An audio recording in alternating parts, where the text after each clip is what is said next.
So on this episode of Garage Talk, we go way off topic right when we start and go into concerts.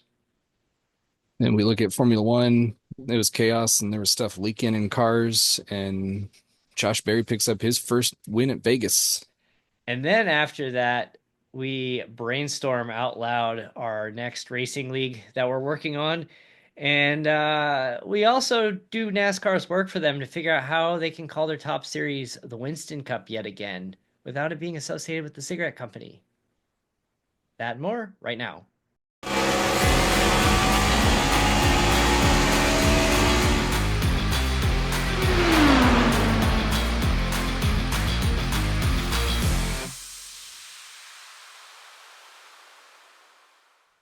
Welcome to another episode of FR Racing's Garage Talk. I'm DJ Fluck. I'm Eric Richardson. And it's all about the merch today. You got the merch. Everybody's got merch. And then you got the, the Rogue Energy, the perfect Rogue Energy plug as you're doing that. So Yep. got the endurance, despite the fact I've never participated in an actual endurance event, I'm still wearing the endurance team shirt because I made them. So And you uh, call the races. yeah, I do call races. I'm part of the team. I just don't go behind the wheel because It's like team manager. Uh, Don't my necessarily drive, my but help out. value is not being in the car. That's where I provide the most value. My value might not be in the car either. I've speaking of broadcasting, I had broadcaster duty this week, which was we'll get into that here in a little bit. But Eric, you've got your you got your own little brand. I've never went into a brand identity, but you've got your Yeah, Wildcat it's Racing getting there. logo. Yeah, working on some different ones, maybe modify, but this one's kind of fun. I actually changed it. It was like a phone that it was holding, but I put the steering wheel in Oh, there. makes sense for It's what you do. Wildcat Racing, so hey. The closest thing I ever had to a logo was I made my own shirts for my bachelor party because they were absurd. And I have it somewhere. I have to find it. But I basically took my face and I went like I turned my head to the side, did one of these like looks, and then I stenciled it so it was like this black and white stencil, and I put it on the shirt and it said Fluckapalooza, and it said like 2012 Las Vegas or whatever. And that's actually where the origin of the name, I ripping off Road Trip with the Mitchapalooza. But it was fun. We made the shirts, and so the next year after I'm married, I updated it as like, okay, this is now our vacation theme. And so the photo I ended up taking of my wife, she looks like super annoyed in the photo, and I figured like that's the most appropriate thing, or me doing the face and then her looking like stern, like annoyed at me because that fits. And so I put that as the logo for the next year for our, I didn't make shirts, but I updated it as the logo since I'm now, I was now married at that point. And we went to an Arizona Diamondbacks game. And I did this photo where she was taking a picture of Chase Field before the game, and I stuck my face in front of the camera as she took the picture and did the right in front of the, it would just block the photo. And so I took the photo back when Twitter was fun, and I tweeted that photo and put their hashtag on there. And I'm sitting there watching their scoreboard cycle through before games to see if the if they'd pick up my tweet, and it did. It cycles through, and there's the photo of me blocking the camera shot, doing and then not only that, they put the at Fluckapalooza on Twitter and put the logo with me annoyed on the big board at Chase Field before the That's game. hilarious. I have a photo of that somewhere, but I'm surprised she didn't divorce me right then and there. The first of many opportunities, or at least slaps to the face. I just it pulls up and the guy is sitting down like 5 seats down, makes the connection that that's me, and he's just dying laughing. He's like, "Oh man," because that is so awesome. I'm like, I know, I can't believe they put that up there, but hey, it is what it is. And speaking of Flickapalooza, they just announced the Lollapalooza lineup. They did. I did not see it though because I'm old, and in all the years I lived in Chicago, I never went. I've been tempted to go a couple times, but For a long time, I just wasn't close. But I was just like, I don't like large crowds. Who's on the, wow. Okay, I know like six of these people. Yeah, music festivals nowadays, I know like two bands Yeah. and never heard of the others. Well, and that's the thing is like you got, oh, Corn's there. Yep. That's awesome. We've seen Corn. I have Uh, now seen them like three times. really? I only saw him the one time that we saw him with, Project Revolution tour yeah, or we had, it was headlined by Linkin Park, and it also featured The Used and Snoop Dogg. and Less Than And Jake. Less Than Jake. That's right. They were all on the main stage. I'm looking through the smaller. I love looking through like the smaller text on these big fat. Oh my God. I haven't looked at the full lineup, Uh, just I was saying I love looking at the names because some of these like band names are just hilarious. There's a band called the I can't even say it without swearing. It's spelled Fuckers. What's that? Fuckers? Um, there was another one in there that got my attention, but I have to go back and oh, there's a band called People Are Ugly. All right, so I'm the band The Masters in there anywhere. the Masters. It's a long list. I do not see them halfway through the list. They There may be is busy at Augusta. I'm not there sure. there is a singer in there. Do you recall the name Rebecca Black? Maybe. She it's probably been almost 15 years ago. She had that really bad single that went viral on YouTube about Friday, or it's Friday, Friday. If I heard You, it, it you'll might ring a you'll bell. you'll know it, but you've done the right thing and blocked that out of your mind. And it was so bad. She was like, I don't know, probably 13 or 14 when she recorded this. She went to some like music producer and their family like paid money to make this music video, and they uploaded it and people just found it like this is so terrible, and it like went viral. She's performing at Lollapalooza. That's funny. Rebecca Black. I Wow. actually snuck the Masters reference I by you did there. I did you did I did catch it, but I was so shocked by seeing Rebecca Black performing at Lollapalooza I didn't know what to say. Yeah, I got the uh streak going. That's what matters. hey, DJ Heather, never heard of her. Sure. uh I'll I'm have to just go back and dig in that list. I've I'm so out of touch with these kids nowadays and their bands and their somebody posted a ticket, and I forget who the third band was, but they paid in 1992, they paid like $20 to see Nirvana, the Red Hot Chili Peppers, and somebody else.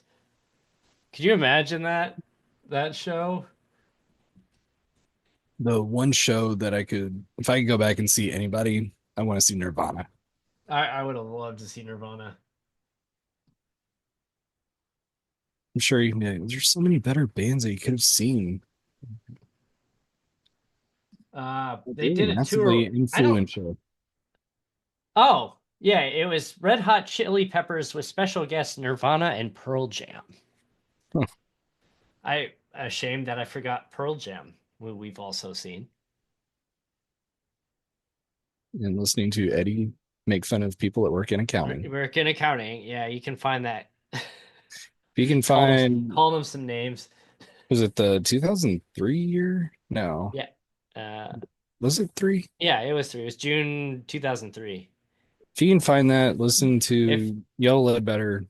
if yes, he went on It's this kind of drunk. hilarious. It was like a Sunday night show, and he was like just drinking straight from the wine bottle from the very beginning. And we saw the Buzzcocks as the opening act. Um, yeah, actually, all those like a lot of those Pearl Jam live albums are all on Apple Music, and I'm guessing they're probably on Spotify too. And listen to his song. It is hilarious. People were leaving early and he made fun of them. Oh man. It was, let's see, this was 2003. So this is like a good 13 years into Pearl Jam's, mainstream relevancy. And I was surprised by the number of dads with babies in carriers at that show. And I was just like, you took your infant in a baby carrier to see Pearl Jam on a Sunday night? Are you nuts? Like, I will not do that. I will, yeah, let's, mm. It's hard enough taking my kids to a NASCAR race, let alone a concert. Going with actually here in early June, we're gonna try the first baseball game. Gonna be the Cubs at Detroit. That's fun. So we'll see how it goes. Maybe hopefully get through first two, 3 innings. And as much as I want to stay through nine, we'll see what the little dude Yeah, allows. we did the first baseball game a couple years ago, and I don't know. I think we made it 5 innings, I and may or may not try to use them before the game and get a ball or some autographs, it's yeah, it is like we're especially being on the road. we're kind of at that age now where it's like you're kind of the weirdo going for autographs now, but like using your pushing you through to get your kids autographs, yeah, that's fine. That's how I felt. I watched all the NASCAR drivers walk in front of me the other week. My kids got all the autographs. I didn't get a single one. I have not, in the times that my kids have met NASCAR drivers, I have not asked for a single autograph. I would do like selfies with drivers, but I don't think I would ask for autographs, honestly, like in person. It Unless I had like a die cast with me, then I would ask him and say it's my personal collection. I promise I'm not selling this. Yeah, it depends. Because I do like the have the collectibles and autographed memorabilia. I, I'm kind I'm of getting to too. the point I want the game use type stuff. I'm kind of at this point too, where it's like I feel weird buying jerseys in sports now because like these guys are like half our age. I I mean I have a handful of soccer jerseys where the players are like a good 7 8 years younger than me, but like that's it. I kind of feel weird being the guy walking around with the jersey with somebody who's like 20 years old or 22 years old, and I'm walking around pushing 40. I'm like, I don't want to be that guy. I don't have a problem with it.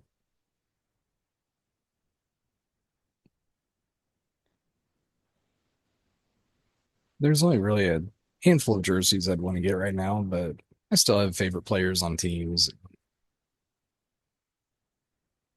It is going to be weird too. Like, there's only one regular full time NASCAR driver. Well, two for me, one for you. Older because we're in the Kyle Busch in between us days. But Denny Hamlin, I think, is the only driver full time driver older than us anymore. How old's Brad? Is oh yeah, Brad was born. Brad's a good 2 years older. I forgot about that. Yeah, I want to say Brad was born in '83. Denny's the elder statesman, I Yeah, believe. yeah. Brad Keselowski, February 12th, 1984. So he's a little over a year then. Just a little. And it was fun when he signed the autograph and I was going through and finding it. I saw he was the one who used the blue Sharpie. Everyone else had a black Sharpie with him.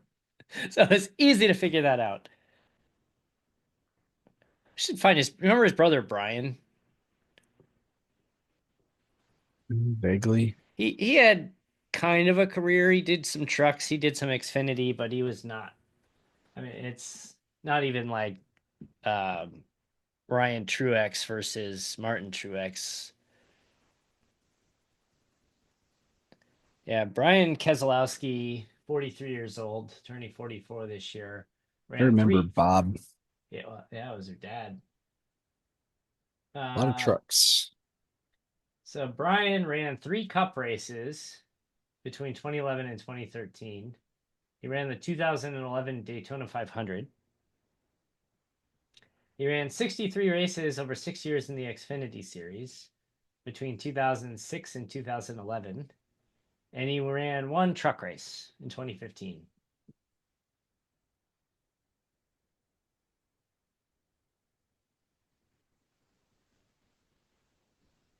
That's right. he drove for Brian Keselowski Motorsports.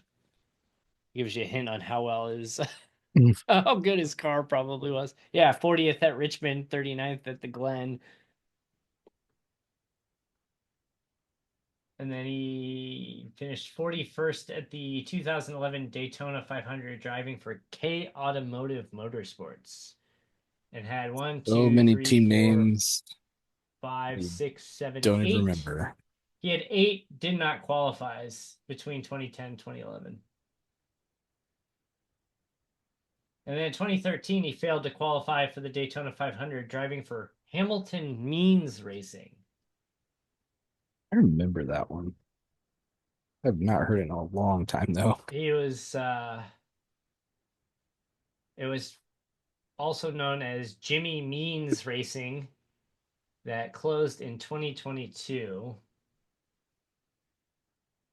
It's pretty brutal when your Wikipedia photos of your team, like half the cars are just completely unsponsored. We have probably forgotten more racing team names than exist in the current series. Yeah, you hear some of these names and like what they've evolved from over the years. Oh, K Automotive Racing was actually originally known as Keselowski Motorsports, and it was owned by Bob, and then it turned into K Automotive, and then later Brian Keselowski. Interesting. So things you forget. I'm sure I knew that at one point in my life, but I forgot. While we're on it, NASCAR Vegas It's a pretty good race from what I saw. set a record for lead changes. What was the final count? I don't think I saw the number. Last I do remember seeing was 30. I don't remember actually seeing the final number. Well, let's look it up. Previous record was 28. They hit 30. Josh Berry got his first win. Did 32 lead changes among 13 drivers. That's what I was going to say 32, but I didn't remember seeing it. I didn't want to speak out of line. There was a meme that said, uh, Penske wins their first race of the year as Wood Brothers Racing. They have an alliance. They It's do, the yeah. technical alliance. But it's But it, funny with, I mean, Logano was looking really good, and then he had a bad. I didn't see what happened, but he had a bad pit stop at the end and shuffled all the way back, and Blaney wrecked. yeah, that was unfortunate. Bell kind of squeezed. He wasn't happy about it either. No, it was a four wide situation too. Everybody just kind of squeezed and then pinballed off each other, and it's unfortunate. Josh Berry, couple this clip or a tweet resurfaced from a few years ago that said it was from Dale Jr. that said that Josh Berry is a championship winning driver or will be a championship winning driver for a championship winning owner. And now it was from like 3, 4 years ago now. And he's looked good. He's looked really good in that Wood I Brothers car. I think he would have been in the Hendrick camp had they had room. Yeah, I agree with that. As he filled in there for Chase Elliott. One, Josh Berry's a good driver, but two, I think it's actually going back to show how absolutely big that Harrison Burton win was last year. A lot of the general consensus on Reddit was it was more how bad Harrison Burton was in general, how slow he was, which is a Yeah, fair argument. yeah, it's a considerable upgrade in driver, but had he not won that Daytona race, they're a million plus. I think it's what good for $1.6 million difference. Yeah. That makes a huge in difference. finishing in the top 16 in the points versus what have been like 35th or something. Yeah, something like that. So that money is a huge advancement, especially for a team like the Wood Brothers that have a car. And basically needed, they said Mike Joy said the story that Edsel Ford basically bailed that team out and basically hooked him up with the Penske Alliance. And if it wasn't for that, they probably would have folded. I mean, they're NASCAR's oldest team. A lot of history. And it's good that they kept it going as that single car operation with, we've just named off a bunch of teams that have failed over the years. And, you look at Ray Evernham had his own team and Bill Davis Racing. Probably remember Bill Davis Racing. Yep. Uh, Chip Ganassi gave up and left. But yet the Wood brothers are still there and they've won two races in a row, or 2 years in a row, rather, which That's Blaney in 2017, I think, was their previous win. huge. Do you think he could do some damage in the playoffs? Potential will be there. I think he could. I think he. I don't think anybody really saw that coming, but yeah, I think he could hang around for a while. So at this point, 5 races in, we have 3 drivers locked in, barring 17 different winners, Yeah, I don't know. which the way Bell and Byron are driving, that may not happen. Yeah, I think you're going to see a Penske win here soon. They've just had some really bad luck, and Yeah, there's enough good tracks coming up. We're going to see Kyle Larson will cars win a race starting cycle probably. through.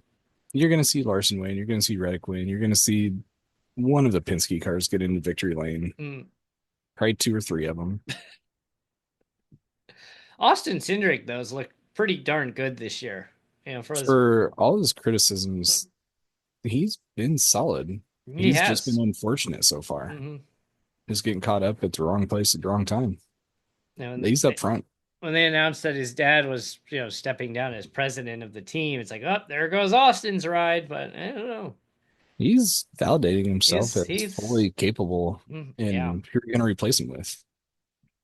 It's it's funny too with not just with NASCAR, but you look at not so much IndyCar. There's some still good drivers on the sidelines there, but you look at Formula One, and honestly, like with all the rookies in there, and it's like, okay, well, if you give up on the rookie, who are you gonna call? And I mean, Valtteri Bottas is sitting there, so Yeah, Guan Bottas Yu, sitting there, Guan Yu, Perez, Ricardo. Checo, like he's kind of disappeared off the face of the earth after he left Red Bull. Yeah, I think he's kind of just hanging out. Um, and maybe a little bit of speculation, but I think he's kind of seeing what happens to Cadillac It would honestly, it would make a lot of sense to give him one of the seats. Like the guy's not a bad driver. and bringing a lot of information over from how things ran at Red Bull. I, you could do far worse with Cadillac with Sergio Perez Yeah. rather than Sergio. But And I think he's also seen the drivers that have come in this year, and there's a lot I think are going to be on a short leash. especially, we'll transition to Formula One here. We live streamed the Australian Grand Prix because every single year something goofy happens. And first year, we did that in 2023. They had the two red flags, including that big one at the end. Last year, Max's car catches on fire, and George Russell ends up on his side in the last lap.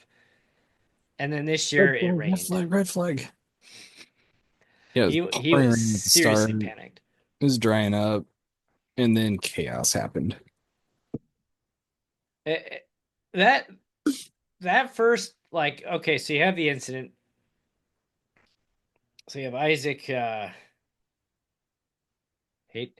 I'm Head jar. Edgar. I keep struggling with that name for some reason.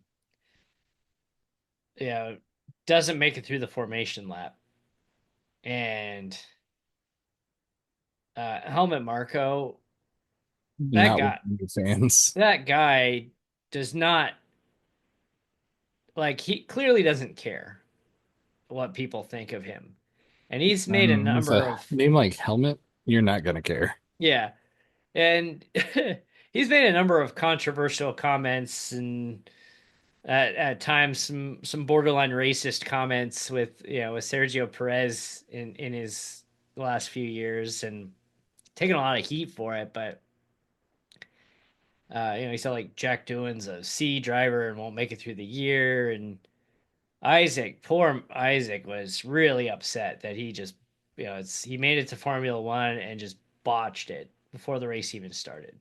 I I could see maybe two things there. One, he's upset that he did that in his first race, and that's how the first race will go down. But two, he may not have a long leash either. No, That I if mean you look at Red Bull, they fired Nick DeVries after like what 9 races. you get a couple more bad outings, and what are you doing? The rookies do not fare very well. Did you see the clip though of Lewis Hamilton's dad went up and Yep. talked to him, and it's just one of those like really feel good moments, and it's just like you see that firsthand and you're just like, okay, you understand why Lewis is the way he is.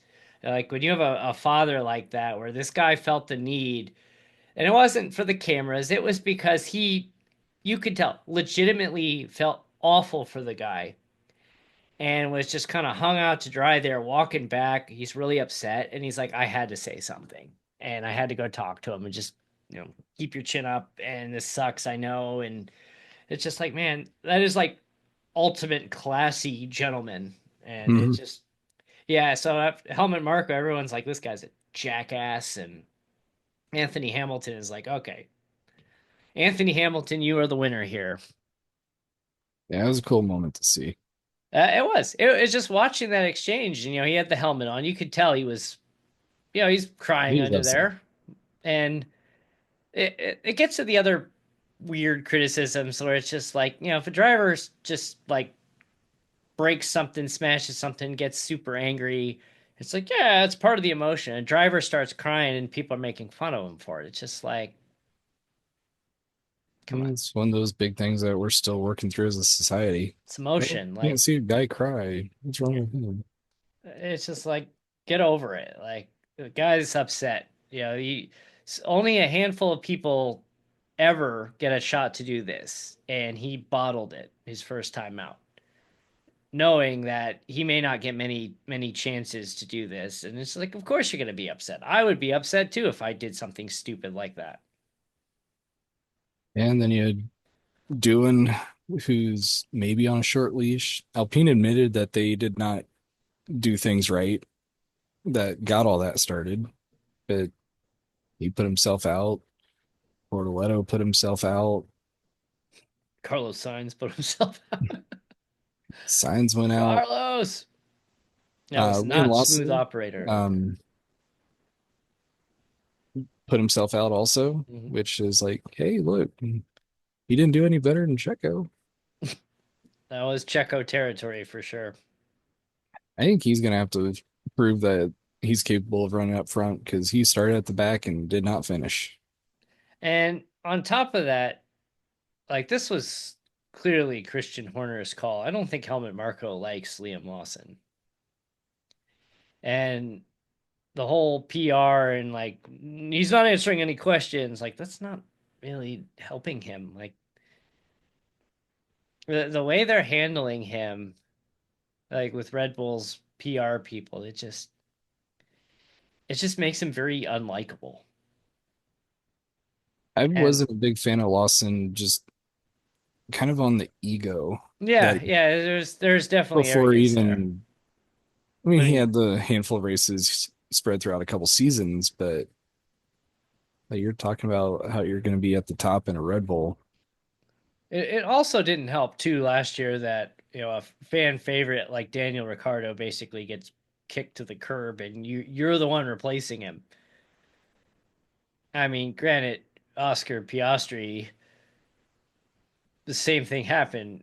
Ricardo gets kicked to the curb in McLaren and replaced by him. So it's just, he overcame that. He overcame getting stuck in the grass too. Did you see his explanation for about getting out of the grass? I haven't.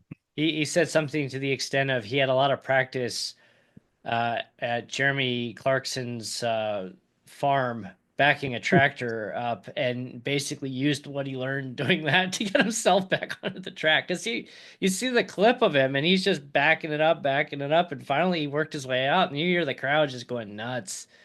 It's like, I am not DNFing at my home race. Antonelli had a strong He finish. did. He had a not a great qualifying run.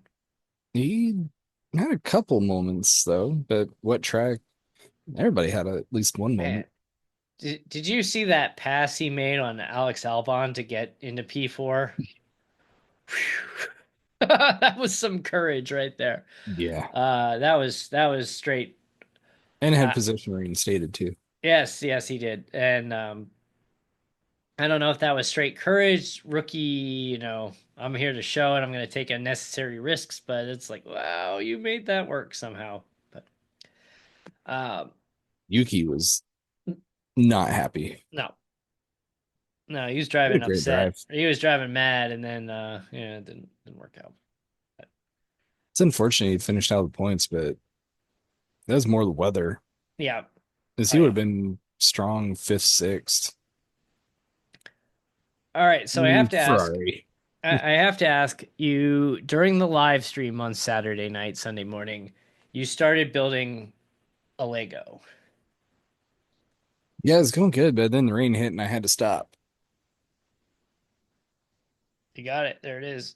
I got it right here. It is now You complete. got it. So we finished the live stream, and the I'm like, all right, fine, I'll buy one, and I managed to get in just under the deadline, so I ended up getting my Lego on Sunday. And yesterday during lunch, I was just kind of zoning out. I think I texted you that I'm just like, I am just not feeling productive at all today. So I spent my lunch hour, and I ended up I built my very own Williams here, and so I finished the car. And this is a true story. I finished the car, and what's the first thing I do? I pick it up, I drop the car, and break the front wing off.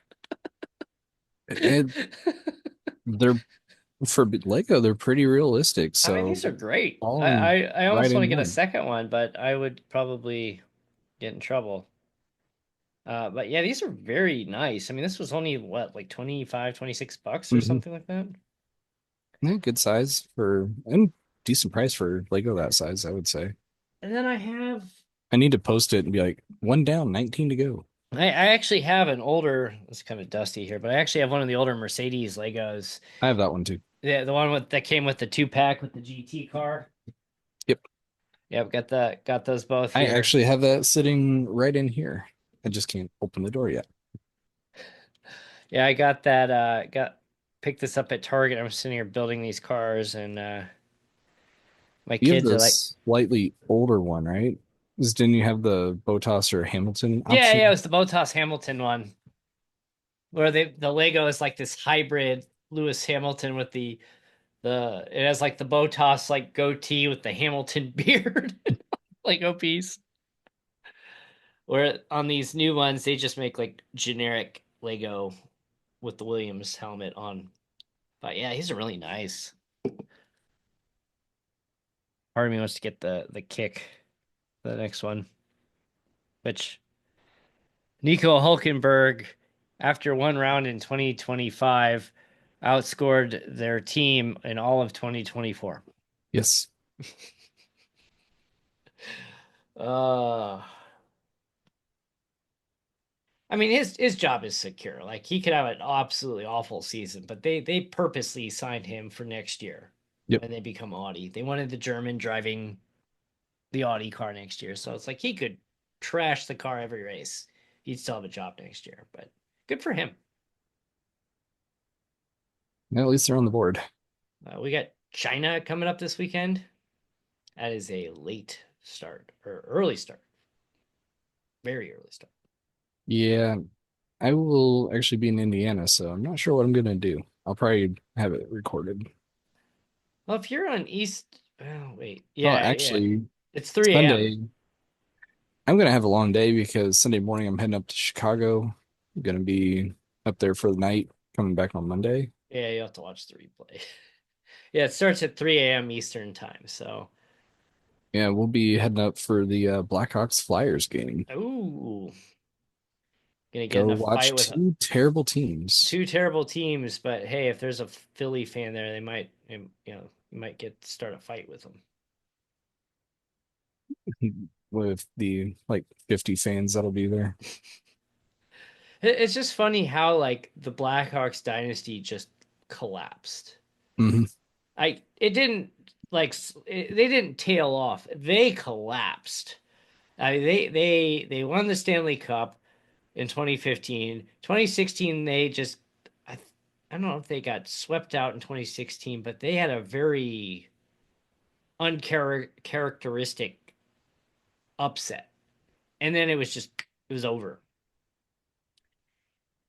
Players start phasing out of there. You've got the Kyle Beach scandal that tarnished their 2010 Cup team pretty badly, resulted in a handful of people being fired and banned from the NHL for a few years, including Joel Quenneville and uh, Stan Bowman, who was their general manager.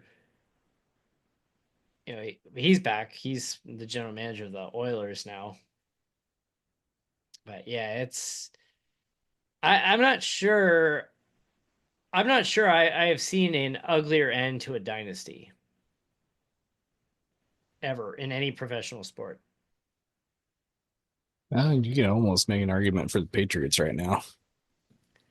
Well, I mean, there wasn't really any scandals. It just, Tom Brady left and kind of exposed a lot of things, and people are questioning Bill Belichick's abilities after Brady leaves. And Spygate, Deflategate. I mean, that was like peak Patriots dynasty right there. Yeah, Did you see there was something like there was some autograph show going on, and they were signing jerseys, and Eli Manning was there, and Eli signed a jersey or something, or wanted Tom Brady to sign some like giant Super Bowl jersey for him, and he signed it, but he wrote like "F you" or something like that to Eli. I have to not like the Patriots. I'm a Colts fan. Yeah, you want to talk about who's had a rough? Did you know the Colts haven't won the AFC South in like over a decade? I mean, that was for the longest time. It was just a given that they were winning that division for a long time, and then just fell apart. Yeah, I'm still waiting for the GM to be fired. I cannot wait for that day, and I may celebrate when it happens finally. I We just have an often completely. entered quarterback that we will not get rid of, and we keep trying to start. And then we just brought in Daniel Jones. I have like completely lost interest in the NFL in the last several years, and I don't really like have a particular reason why. I don't know. I just lost the appeal. Like I didn't really even want to watch the Super Bowl this year, I was close to boycotting it. and it wasn't even because of the teams. I just didn't feel like watching it. And my wife's like, "I want to watch it." I'm like, "Fine, watch it. I I'll would go do something else." last few years I've watched the Super Bowl for the commercials. I get up and do stuff during the game. I didn't even do that. I Oh man, I really can't watch the NBA anymore. It's just a mutant game. just Then hurl up a bunch of threes, no defense. I think the thing that drives me nuts most. Here we go. This is just we're just ranting about professional sports in general now. Old man talk here. The thing that drives me nuts about the NBA is if you notice nobody crashes the boards. no, it's just run down, shoot a three. Yeah, yeah, Run they down, shoot a shoot a three, they three. shoot an outside shot, and the team's already backing off. It's like, hello, like I think that's why I still like college because you've got multiple players going to be crashing the boards for that offensive rebound. And the That's NBA, what it's just wins like they games in assume the ball is college. going to go in, and then half the time it doesn't. Yeah, I've stopped watching the NFL for a while. It's just getting too political. It's like, stop it. I just want to watch football.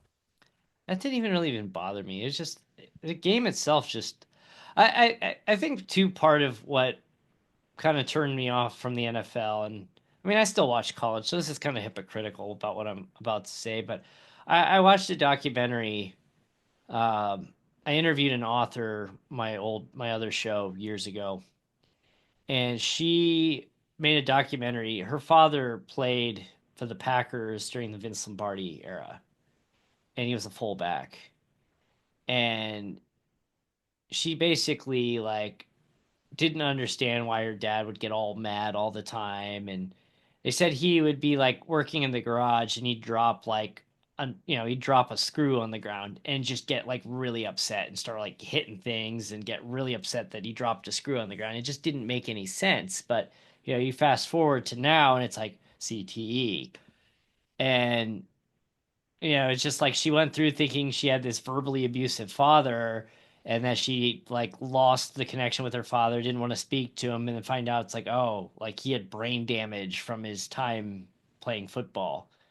And they interview all these like teammates, and it was just sad watching it. And they interviewed this guy, I forget who he was, but he played in the league a long time in like the 1960s, 70s, and he's talking and he has this pretty coherent thought and he just stops and just kind of stares off blankly. He's like, what were we talking about again? And it's just like watching these guys just like destroy their brains. And I think that's what really. And I think too, back then in the 60s, it wasn't like people spearing, like you see these clips from the 80s and early 90s of like players just getting like speared into the ground on the meadowlands, having carpet instead of grass, and it's just carpet on top of concrete. And I mean these guys would wrap people up and they'd tackle them and they still scrambled their brains. And uh it was so hard to watch, but it's just kind of like, honestly, I think that was kind of the turning point for me. It was just watching like just what these guys are doing to their brains for the sake of entertainment. And it And just a big went paycheck. so unnoticed for so long. It's that kind of, oh, you're not tough if you're pulling yourself out. Yeah, and you see these incidents with like players just the brain damage, and they go and like commit crimes or they shoot somebody, and it's like what brought that on? And then you find out it's like, oh, CTE. Yep.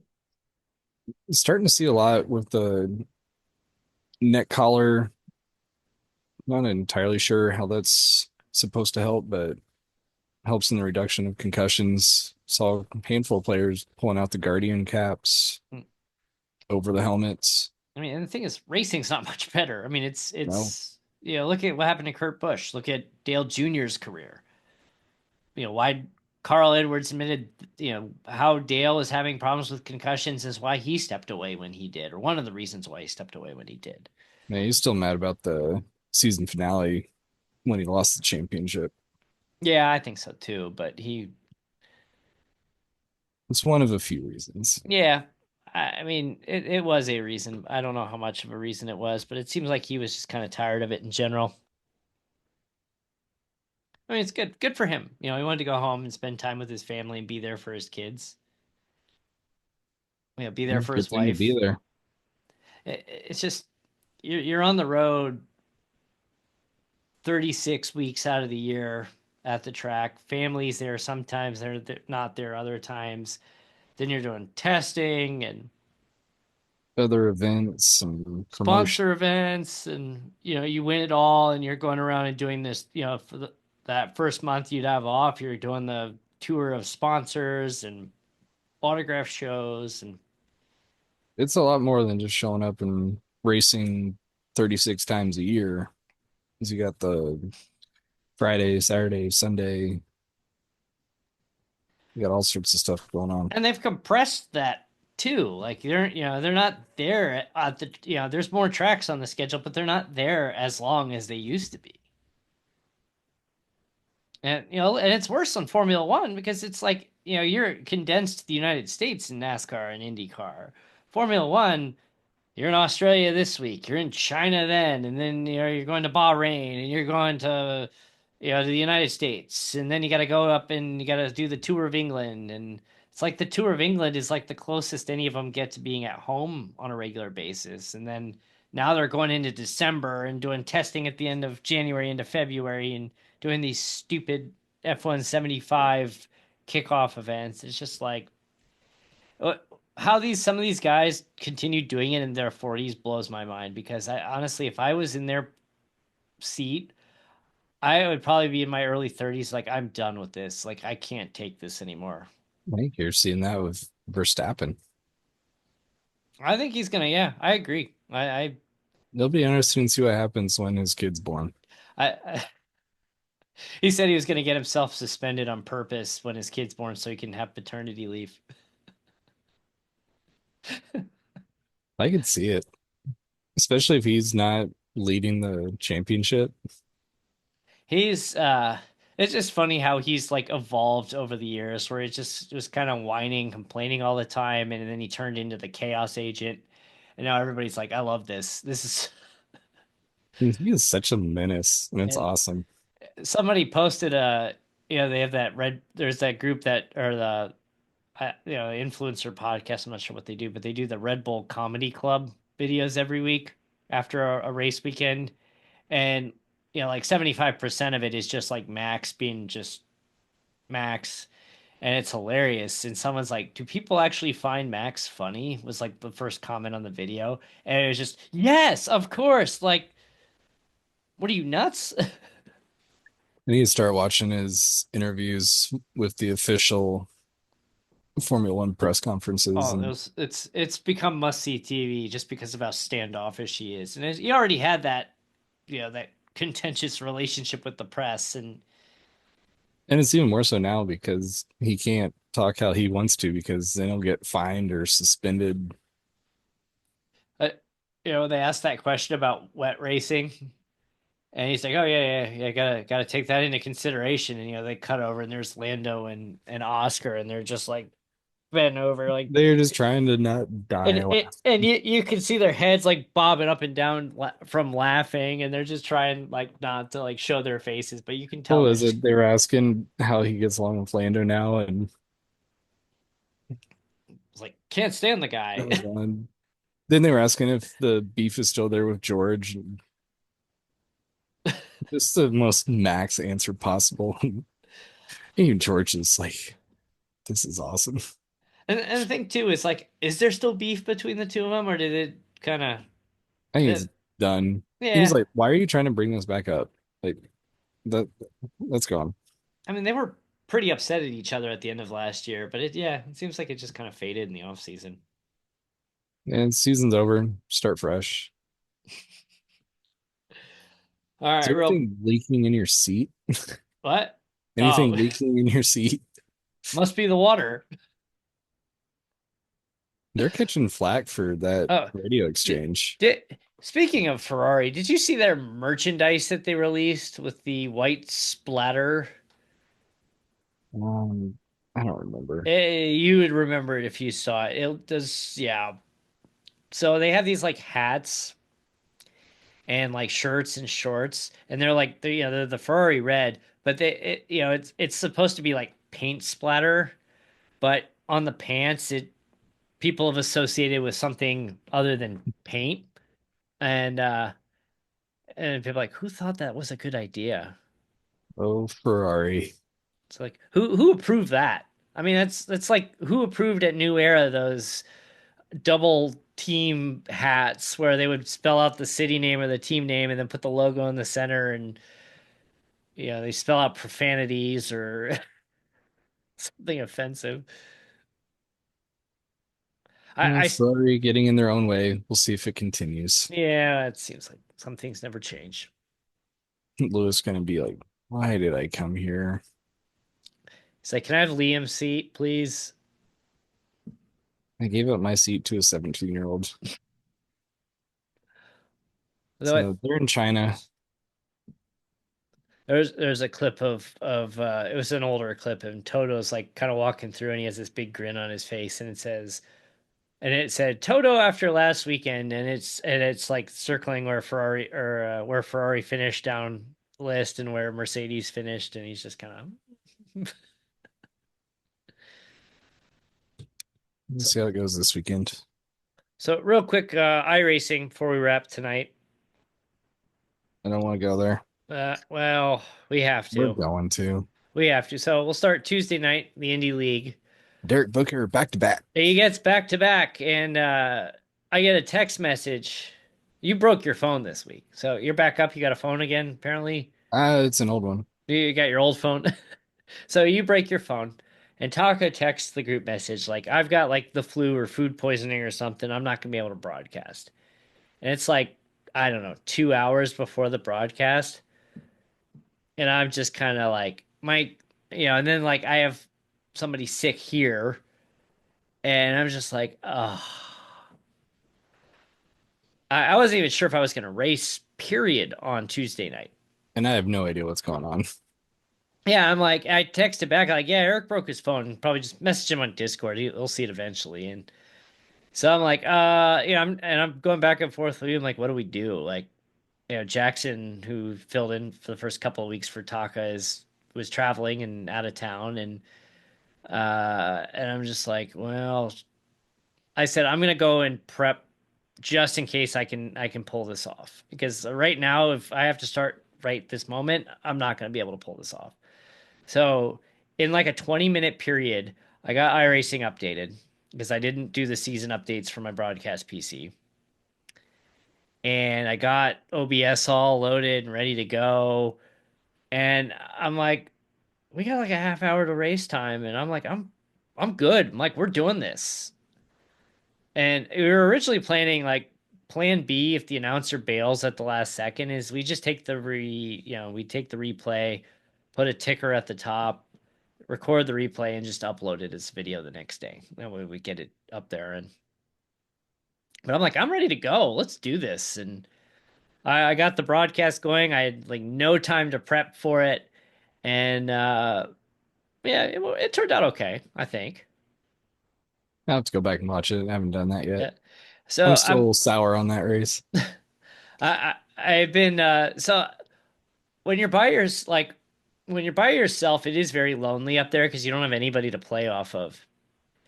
And so, but I've started to like watch the chat closer and interact with the people in the chat, and that's a lot of fun. It's a lot of people like Eric Mattingly was in there, and I'll get to that in a second. And Garrett Jarnigan popped in, and Nick Warboy popped in, and others were popping in and out in the chat during the broadcast. And then Mattingly messages me, he's like, "Hey, you want me to hop in?" I go, please, like I'm dying up here.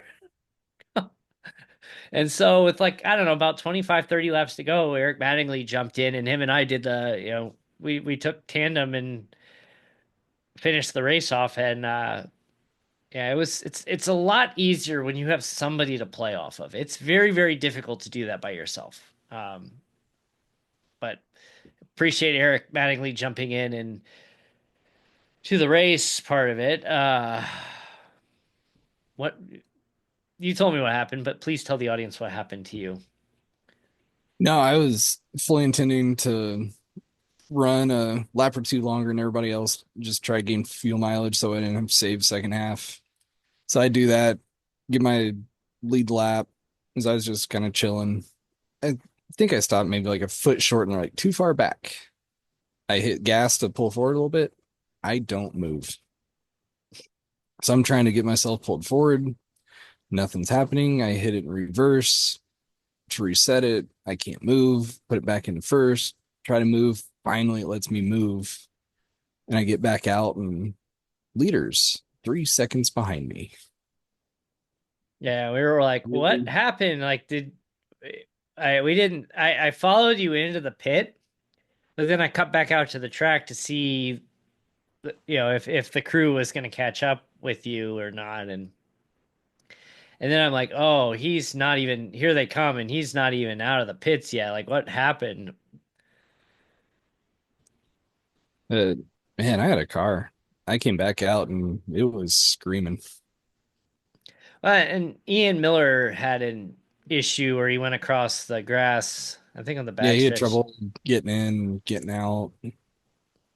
So the two of you are like 20 seconds back, or you're like 20 seconds back. Ian was like 13, 14, 15 seconds back. And I noticed Ian drifted back, and then the two of you started working your way forward again, but it was, too little too late. But you were trimming half a second a lap off the lead pack because they were not in any kind of formation. I mean, it was just pure chaos with Derek and Dawson I up was front. hoping that there would be trouble among those front three just to bring out a caution, just to get reset That for is a green, white checker shootout. so I've done two broadcasts for Indy races. Both races went green the entire time. Like we don't have many races that go green the entire time, but what are the odds that the two races I am in the broadcast booth for stay green the whole time? I don't know. Oh, those Yeah, green flag pit man, stops. pit stops will get you. But I think I found some sort of iRacing bug. I don't know what it was. It wasn't a black flag that I had to sit for. I had a clean entry. I wasn't speeding. Because if it had been a speeding penalty, I would have been 40 seconds and I would have been 2 laps down. Yeah, you've been totally hosed. But it was something, but yeah, it happens. I still walked away to fourth place. Me and Ian were working and then we didn't switch. He stayed low and I took the high side and I was running that high side pretty much the whole day and I got him at the line by .002. The So at the beginning of the broadcast, so I'm actually like this is I have like this old PC. Like when I built my new gaming PC, I took the old parts out of my old one, put them into a different case, got a power supply for it, and I use that as my broadcast PC. So I have like a separate station so I can sit at the desk instead of have to sit in the sim rig. And so I'm sitting here, and one of my kids, wanted to watch and pulled up the other chair, pulled up and was sitting like right here. And during the broadcast, like she pulls out Ritz crackers and and you just hear like the crunching of the Ritz cracker packet. And I'm like muting the mic. I'm like, would you stop? Like, and finally, Mattingly's giving me a hard time. He's like, stop eating crackers. That's awesome. And finally, I'm a little ashamed that I did this. I hit muted. I took the crackers. I'm like, I'm taking these away from you. She looked at me and got really upset and then stormed out of the room. Whoops. And after she's like, I'm mad at dad. I'm like, yeah, well, won't be the last time. It'll happen again. Don't I'm worry. like, I said, would you stop? People are like, I hear you eating crackers. I'm like, it's not me, it's my kid. Oh Well, man. congrats, Derek, winning two Yeah. in a row. Yeah, couldn't Um, buy a win. Oh, and Bill Malfield finished third. He had a good run. Didn't save enough fuel, so he had to kind of drop back towards the end. But good for and Bill. Dawson Buchanan jumped out and took second. He uh he was a little caught off guard when Derek was like, "All right, I'm good," and then took off at the end. And Dawson's like, "Oh crap, I gotta go," and didn't quite catch him. But it was a good race. It was a small field, so I mean, we're trying to get more people in. We will prorate you into the series, so go to fracingonline.com/IRWS. We will prorate you in. It's a dollar race for the remaining races. You're broadcasted. It's IndyCar. It's fun. The racing's been really good. Got some fun tracks coming up. Pocono Auto Club. Got Mid Indianapolis. Ohio coming up. Indianapolis is in there, and Dover. And we finished season, what, Michigan? No, Auto Club. Auto Club. Yeah. No, no Michigan. Yeah. So speaking of Auto Club, Yeah, we were just there for Wednesday Night Dash. all right. I had So an amazing week of racing. yeah, you. So I went back and I watched your wreck, and you just kind of Yeah, punched it a little too early gassed there. it. I was trying to catch some ground because I had Gotten a little bit loose, went to the back. I was starting to catch up to the cars and probably in a little bit of a hurry because I wanted to try to gain as much as I could going into the pit stop. Hopefully, gain another spot or two there. I knew I could be up front, run top five. But yeah, got a little loose. Thought I saved it. Started to go and then popped the outside ball. Pretty hard hit too. Yeah, it meatballed me. Luckily, it's right at the caution flag. Well, it should have been good for you, timing wise, Yeah, I did my best Joey Logano at Phoenix impression, and it worked. until the exit of the pits. Yeah, I got to the exit. I knew I had to pass pace car. I was wanting to get back around and crossed by about half a car width just before the line, Mm. which is a drop to the tail end of the line Didn't get your and wave around. no wave around. As I came out and it said drop behind. That sucks. Yeah, ruin your night. So I got the joy of just sitting and running. So Dawson Buchanan had a amazing drive. Started 15th, did not have a good qualifying run, and was kind of hanging in the back the first half. But then after the restart, he just took off, and of course he was up front and wins the race, starting 15th. So he apologized to me after the race because during the initial green flag, he he rammed me pretty hard from behind, enough that I got a 4X for it. And it didn't impact me too terribly bad the first half stint. I It did, affected him more because he yeah, was slow. yeah. I mean, it did impact me. I was having a hard time making moves. I did work my way up to 13th in the first stint. And I did my classic case of like, I get stuck in the back, I struggle to get by people, but at the end, the cars were just spaced out too much. And I mean, we had three to go, and there was a 2 second gap between me and the next two cars. And I almost caught both of them. If I had another lap, I would have caught both of them. And it's just like I've been doing really good with tire saving, but I'm too I was just plucking people off. I think I got through like three or four cars pretty easily in the last like 5 or 6 laps. It's just I was too far back to really make any more of a dent. And it's like my qualifying sucks. I just like can't hot lap to save my life. And but like I've got the tire saving down, but I'm stuck back there, and I just I had some really good passes tonight where there was one pass where there were two cars towards the end, and somehow I stuck it on that bottom line, and I'm just you. I had on the you guys heard me in the Discord like stick it, you know profanity dropped, and somehow I managed to ride that low line all the way around and cleared the two cars and just launched myself right out of that turn, out of turn two onto the backstretch. I'm like, holy crap, I can't believe that worked. And I mean, just these little things are very encouraging to be able to make these moves, but it's just they haven't translated into good finishes because I can't qualify worth a damn. And just I put myself in these positions where like I got pinched very early on and I got wedged in the middle of a three wide and I had to back off because it would have been just awful. I would have ruined, I would have taken out Dawson had I pushed it. Depending I on the forget. setup, I probably would just stick it and I'm like, all right, I'm gonna hold my line. Good luck. I've just like I've had too many where I've had early exits where I'm just like it's not worth it on lap two to get into this three wide battle. There was a four wide battle in lap one in one of the turns. I can't remember if it was coming out of two or three, but there was a four wide battle on the first lap. I'm like, oh, that's a little too early for that. You know, next season I might actually be able to stay in a race a little bit better with some of the changes we got coming in. Yeah. We announced it this week that we're gonna phase in cautions into the series just because I think we've evolved to the point between the size of the series, uh, and just the overall skill of the drivers.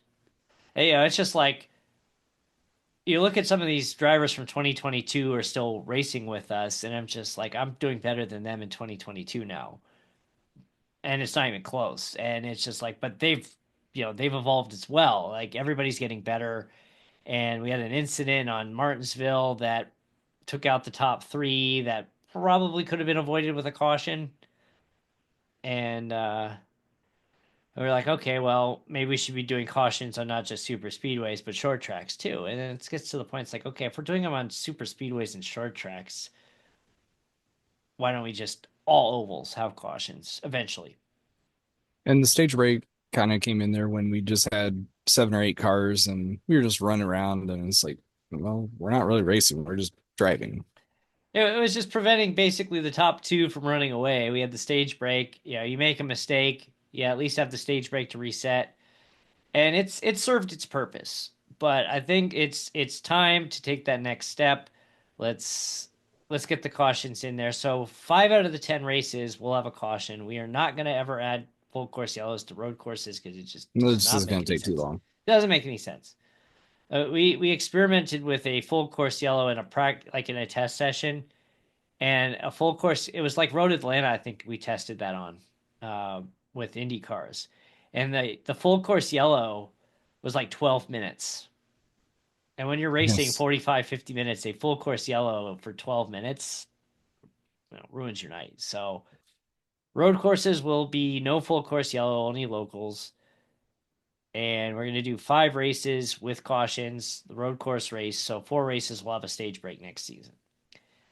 And we're going to experiment. We'll see how this goes. And when we go to the fall season, fall goes well. We've got everything figured out. We're going to be caution racing. No more stage break. We'll be caution racing. And As hard as racing is, it stays fairly clean for the most part. And a lot of the stuff is just racing incidents that we run into. yeah, but it's like you get that reset, you get that fast repair. We're still capping at 2 fast repairs, but you get that fast repair. Who knows? You And fall. back in it, you got fuel saving strategies. Maybe you stay out. Do you come in? Do you go track position?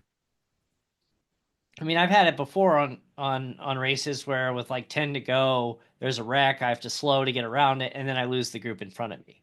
And now I'm in ninth, and everybody else is at least 2, 3, 4 seconds ahead of me because I And had if to that slow. wreck is in stage two, You're there's screwed. your race. You're done. And it's just like, okay, that would have thrown a caution.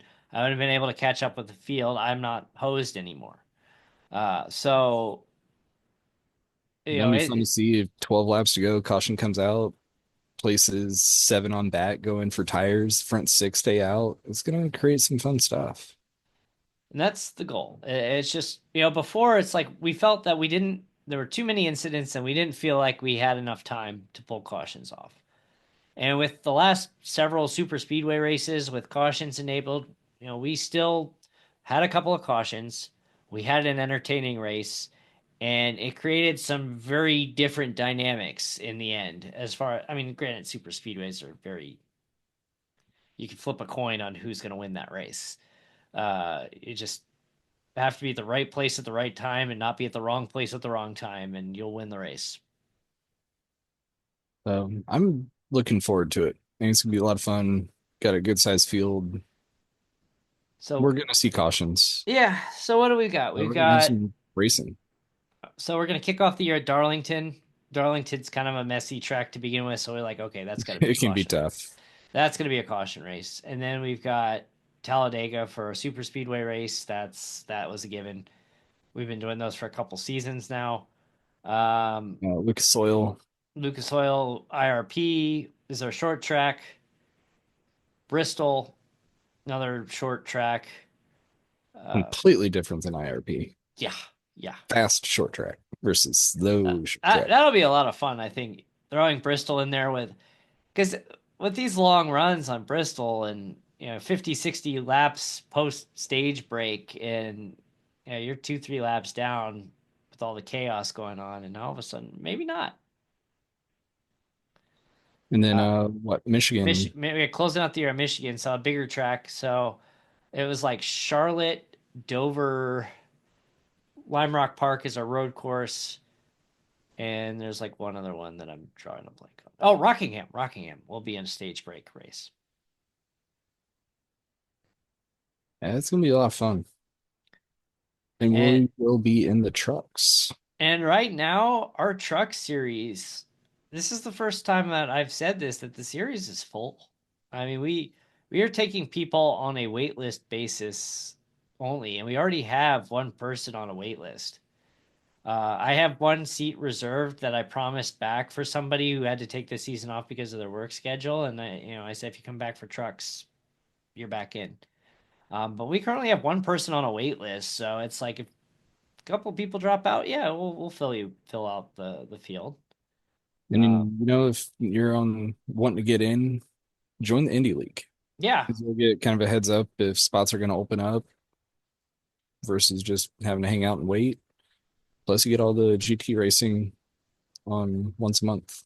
yeah, we got the GT racing. Then all the fun races we do. Yeah, I mean, I still I told Trevor, he asked, should I broadcast the ARCA race? And I said, nah, don't worry about it. I said, with our luck, we're gonna have six people. It's gonna be a mess. It's nobody's gonna want to watch that. And That race boy, was so much I fun. I admit I was way wrong on that prediction. That was some of the most fun I've had. We had what, 15 guys come We had out? 15 guys come out.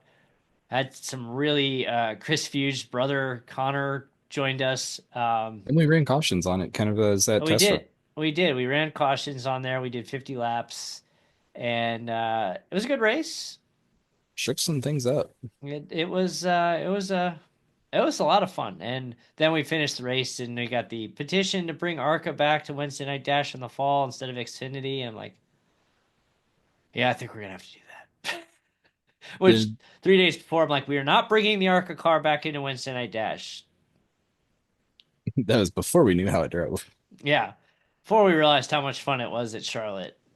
And I told you I took it out to Phoenix, and when you break in that ARCA car, especially like you take it to Phoenix going into turn three, I just felt like every time I was gonna break, either I was gonna just lose the back end of the car, or I was just gonna like severely overdrive that turn.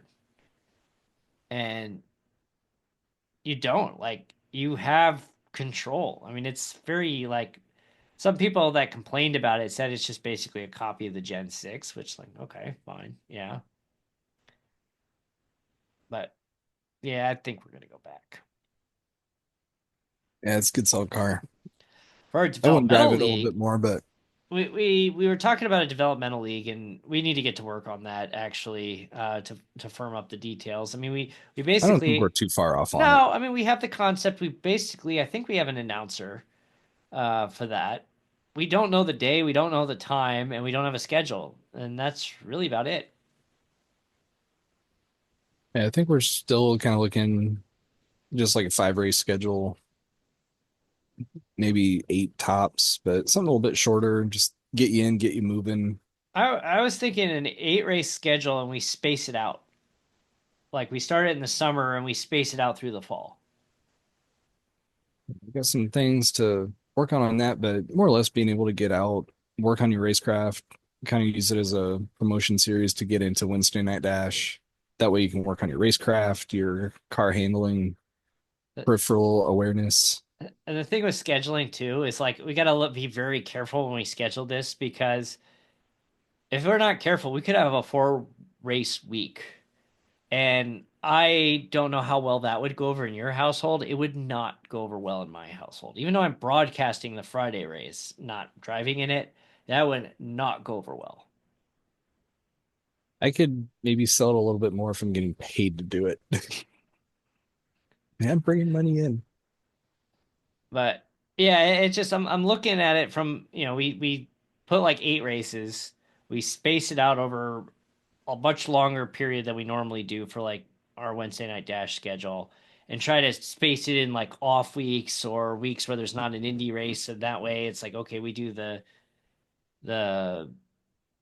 developmental race and Wednesday night dash or developmental race and indie.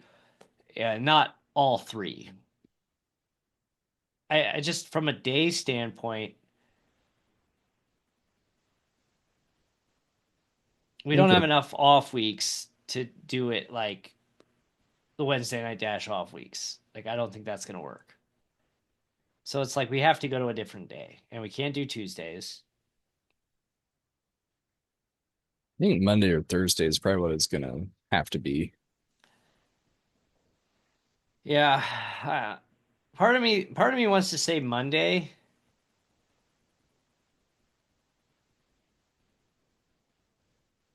because it's gonna be short.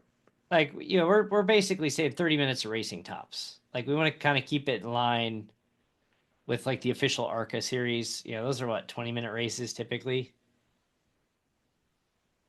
Yeah, they don't take too long. You don't I have would to pit. Yeah, I You would still say get 20 to 20 for minutes of tires. racing. Give ourselves 10 minutes to mix a couple cautions in there, and there you go. We're gonna keep the barrier to entry low. There won't be a prize pool. Just cover the broadcast fee, and you're in. And that's about it. 8 races, broadcast fee spread out over 3 or 4 months. I don't know. I think we just got most of the work done there. Yeah, we'll get those finalized and look for that coming up. And uh, any current drivers, like if oh, eligibility been requirements. Yeah, winning I already series told the champions, series unfortunately you won't champions be able are to race. ineligible. We've decided that. The thing about setting like a win count is like you set the win count on there. It's like you know, if we said like, oh, if you have a Wednesday night dash win, you're ineligible. But it's like you could get a fluky win on a super speedway, or a bunch of people wreck out and you just happen to survive the wreck, which has happened before too. And it's like, I don't want to make somebody ineligible because they just happen to be in the right place at the right time. We want people that are running mid pack, running in the back to basically face each other by themselves without that lead pack out there to try to boost their skill level. Uh, I don't know. I almost kind of say champions are. Do we set an I rating limit? No, the iRating limit does get hard It because you is. can maneuver it off of different cars. Yes, it's very tricky to set an I. We've learned the hard way Like because my iRating is higher because I run IndyCar more often than not. I don't do a lot of NASCAR racing. I jump over into a NASCAR race and I'm in a higher split because of my Indy rating. yeah, but you're not as skilled of a NASCAR driver as No, you are on the IndyCar, so it's like it's kind of unfair. Uh, But and you look at some of the drivers in our series, they have higher I ratings, but it's just like you're right in line with everybody else. So like kicking you out because you might be over the I rating. It's just I mean we have a threshold. I think it's right now it's set to 3,000, but it's a very soft threshold that especially if it's somebody who's experienced in the series, and you're not, especially to next season, not having those, well, less likely having the long green flag runs, that's just going to change the dynamic up. That, you have a bad restart with 10 to go, or a bad restart during overtime, or somebody runs into the back of you during, the restart on overtime. Doesn't matter if you have a 2,500, 2,800, an 800 I rating. I think we're going to see a lot more variety in the top three by yeah, especially a eliminating late that long run. restart, you get that pack that changed tires versus the front runners that decided to stay out. You'd see a big shakeup on that. Yep. So we are brainstorming out loud. You're hearing our brainstorming session firsthand. So, I mean, this is really no different. The only thing that's different here is that we're hitting record when we're talking about it. I mean, this is generally how these conversations typically go. Pretty much. Oh, yeah. So we got to get that series firmed up and out the door here soon. Here, I'm brainstorming names here. And if you got a better idea for a name, let us know. Uh, what if we call it like because it's like developmental league. That's kind of boring. What if we call it the like Oval Academy series or something to that extent? No, we were kind of joking around. What if we run on Monday? What if it comes Monday Night Dash and Wednesday Well, I think we got to come up with a different adjective. changes up? Monday Night Chaos.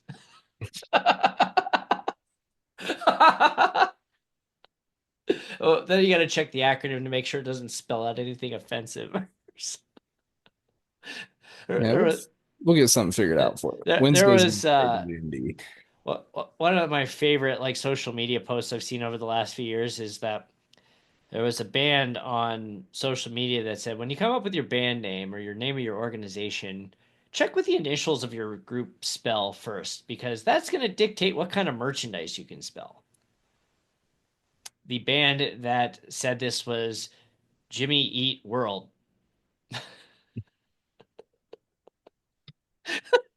Yep. Yes, he goes, that yeah, that significantly changed the kind of merchandise that we could sell. 'Cause remember Third Eye Blind, they would sell like stickers and put 3EB on on their album covers and good old Third Eye Blind.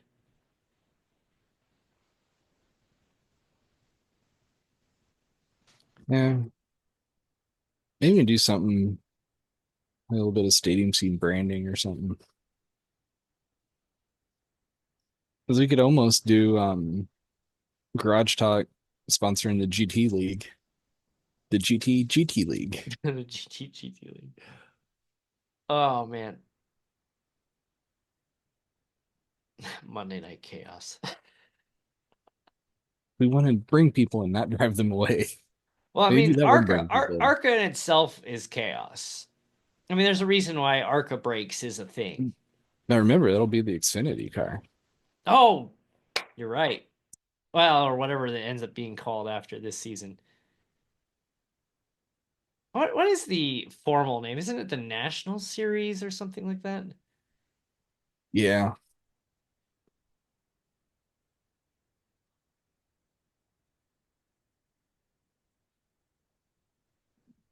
Yeah, it's the National Series. That's what I thought.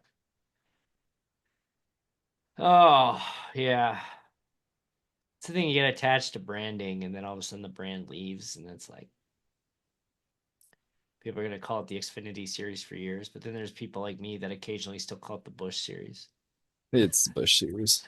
There was an older guy at the track the other week, and he's like, yeah, did you guys catch the Busch Series race yesterday? And like, yeah, there is a chance it could be the Busch Series again. I hope so. I mean, Busch has stayed around NASCAR even after. Too bad you can't have a Winston Cup ever again. It'd be actually be funny. Somebody needs to come up with a product called Winston something other than cigarettes, and then call it the Winston Cup. But it's like, Winston anything like same branding. It's just it's for the Winston Guitar Company. I don't know. Just We gotta figure out a way to do this. I mean, they brought back the Craftsman Truck Series. We rumor could see the Bush Series again. We gotta skirt the law somehow to bring back the Winston Cup. Let's see, there's gotta be a Winston company. Then make their colors red and white.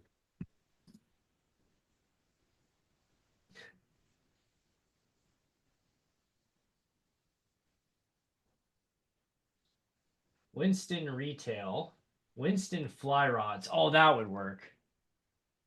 Be a A great fish NASCAR. a fishing company? Are you kidding me? RL Winston Fly Rods.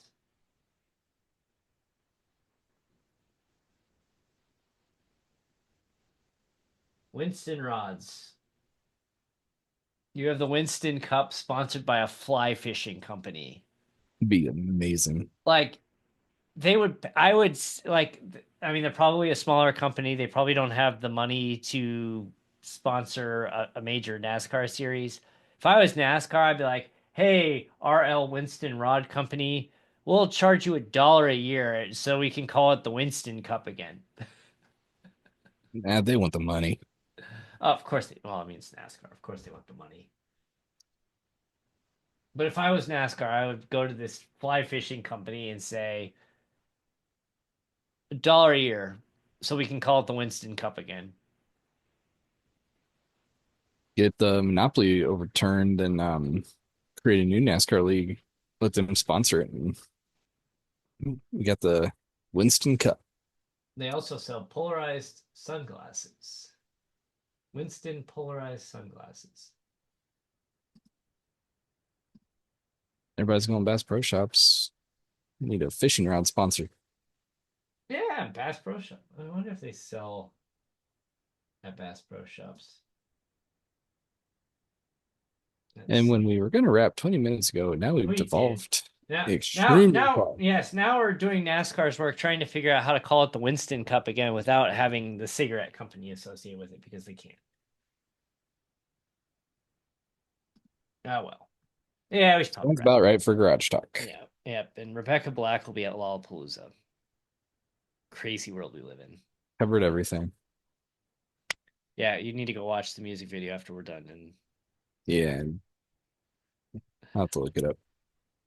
oh, thanks for watching. Erik is on vacation next week. Are we gonna do a show next week? Uh, we'll go TBD. Yeah, okay. So We we'll leave do. I'll be everybody on the guessing. road. But FRRacingOnline.com, at FRRacing Online on social media. We got Atlanta next week and Pocono. No, I was looking forward to that race, but did not realize I was going to be gone. Yep. Oh It's okay. well. What can you do? And thanks for tuning in. We appreciate it. Take care.